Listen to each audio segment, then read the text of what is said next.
A very good morning. Today's topic will be on sensor characteristics. This is the topic which I have chosen from remote sensing satellites and sensor.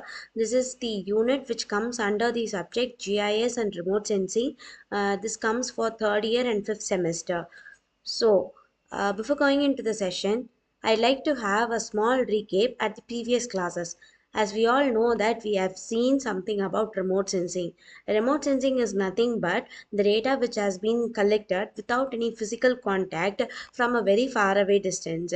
And what is scattering, what is platform, and what are the types of platform. These are the things which we have seen at the previous classes. So scattering in the sense when a light gets emitted from one source and that emitted source gets interfered in one space, and that source will get reflected or scattered or dispersed or diffracted from one position. That means that the source of the light which has been generated will get reflected when it is incident on a subject of a end product, and this will cause certain deviation in the reflective rays.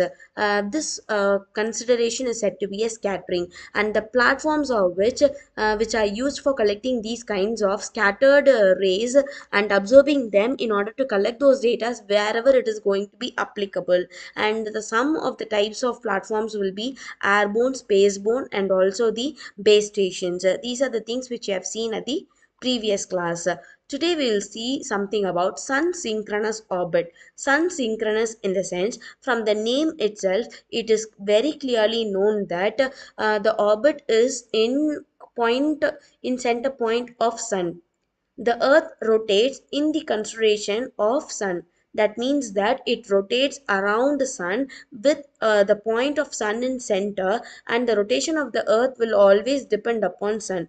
This is said to be a sun synchronous orbit. So it is nearly a polar orbit around a planet in which the satellite passes over any given point of the planet's surface at same local mean solar time. So this is what the sun synchronous orbit takes off. That means that when my earth rotates in a angular section, what happens for every revolution there is of 12 hours of change in our clock time.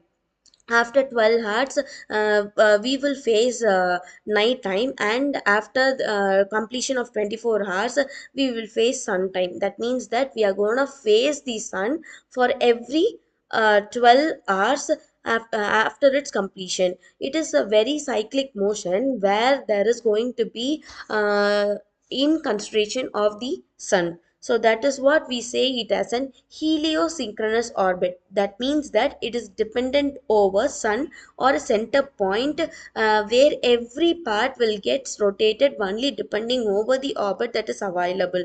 So this is said to be a sun synchronous orbit. And the next one is geosynchronous orbit. As I have shown in this GIF image, geosynchronous orbit in the sense the satellites. Example, the satellites will always be synchronized with the constellation of Earth. The data which has to be collected by the satellites is always dependent over the Earth. That means that the Earth is going to act as a synchronous point, and the satellite will consider the Earth as a synchronous point. This is said to be a geosynchronous orbit. So this is where a high Earth orbit that allows the satellites to match Earth's rotation, and it is located at the 35,786 kilometers above the Earth's equator. And this position is a valuable spot for monitoring weather, communication, and surveillance. As we have already seen that geosynchronous orbit is where our satellites are always available. For example, I have said that 24 number of satellites are available in covering the data all over the earth. So this is where the data will be collected with the help of the geosynchronous method. And it is always dependent over the gravitational force, that is which has been intimated by Fg, as I have shown here, G m1 and m2 divided by r square. In the sense it considers the radius between the orbit and also the altitude, and also m1 and m2 indicates the mass along with the gravitational force. So the data has to be collected with the help of these kinds of orbits, but the sensation of collecting those data and storing those data always depend upon sensors. That is why it is nearly necessary for us to know something about sensor characteristics. Sensor is an electronic circuit which can record the electromagnetic radiation incident upon it, and this device is comprising of an optical component and also a system and a detector with electronic circuit which has a capability of sensing a variation in input energy to produce variation in another and same form of energy. So this is what the various types of sensors are employed based upon the requirements and the purpose. And also the remote sensing sensors is capable of measuring radiations of objects under the steady in a given wavelength.